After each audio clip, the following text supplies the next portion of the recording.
Please welcome Matthew Dix.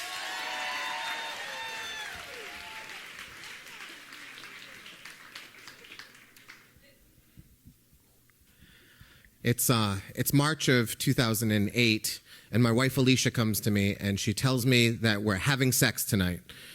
And on any other night, I would be excited because this is sex. And by some miracle, I have married up. My wife is like truly a beautiful and brilliant woman. And for whatever reason, she has married me, a man whose friend described me just this week as a necklace stump with legs for arms. So whenever she wants to have sex with me, I should be excited. But I'm not this time because the sex we're going to have is different. We're going to be trying to make a baby for the first time. And I don't want to make a baby. I never want to have a child, and Alicia doesn't know this. And it's not because I don't like kids. I've been an elementary school teacher for 17 years, and I cannot imagine a life without my students. But I don't want to have kids because I don't want to be a parent. And Alicia doesn't know it, but I've been a parent already once in my life before, and I was terrible at it, and I know I'm going to be terrible again.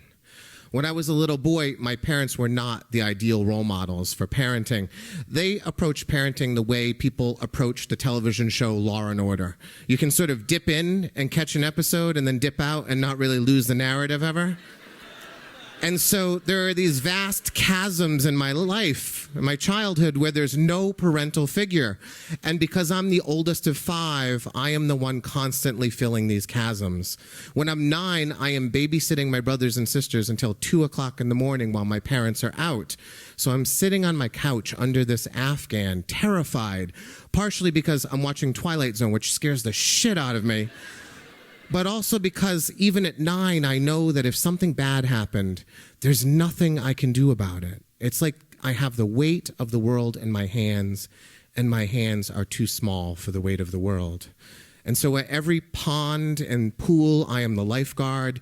And at every good night, at the end of the night, I'm the tucker-inner. And at every lunch, I am the bologna and ketchup applicator. And I am even the parent at my sister's parent-teacher conference. My entire childhood, I feel like I've got this stone hanging around my neck, weighing me down, and I just can't stand that responsibility.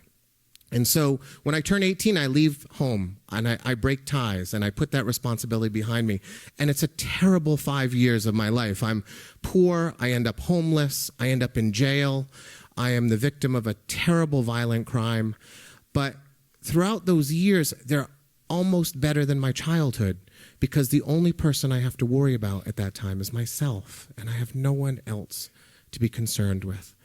And now my wife wants to have a baby, and I feel like she's putting this stone around my neck again, and it's going to weigh me down, and I don't want it. And even the process of making a baby has sort of been ruined because this terrible thing has happened, and it is called the internet. And there's a website where my wife puts in all of her mysterious lady data, and it spits out when she's going to ovulate. And it turns out like a woman's egg is like an avocado. They're only ripe for like 14 minutes. And she knows what 14 minutes they are. It's tonight.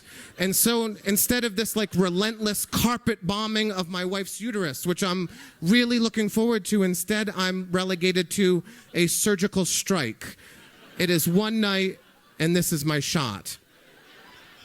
And so my wife is in the kitchen, and she's making us our pre-flight dinner, supper. And I hear her scream, and it's a terrible scream. And I run to the kitchen, and she's on the floor, and she's crying, and she's holding her hand. There was a skillet in the oven, and she took it out and put it on the stovetop. And she forgot that it was red hot, and she went to pick it up. And it's a red gash across her hand, and it's bad. Like, I worked in restaurants, and I've seen bad. This is a bad burn, and it's blistering, and she's crying, and she has absolutely no pain threshold. So it's really, she's going to be suffering. And I get her Tylenol, and we call the doctor. We think she might have to go to the emergency room. And while all this is going on, I have a thought in the back of my mind. And the thought is, we're not going to have sex tonight. And I'm going to have an extra month without that stone hanging around my neck. And so the night is bad for her. She's got a hand in a bucket all night, and she's crying, and she's really having a hard time. And so we're getting ready for bed, and I'm lying in bed reading when she walks into the bedroom, and she's got a bag of frozen corn gripped in her burned hand, and her teeth are just gritted. And I say, honey, what are you doing? And she says, tonight's the night. We have to make a baby. And I say, no, we don't. There's next month. It's going to happen again. The website will tell us. And she says no. And I know it's ridiculous, but this is the first time I realize that I'm not going to have to be a parent alone to this kid. I'm not going to be sitting on a couch all by myself in the middle of the night worrying about my child by myself. Like, I have married up. I have a woman who will have sex with me while holding corn and in pain. And that stone, I feel that she's going to drop around my neck. I just am able to put it aside because it'll be different parenting now. It's going to be parenting with someone. And so I proceed with my surgical strike. And 9 months later, Clara is born. And 3 years after that, Charlie is born. And for the past 6 years, I have not felt that stone once, because she has been alongside me every day, and I have not been alone for one of them. Thank you.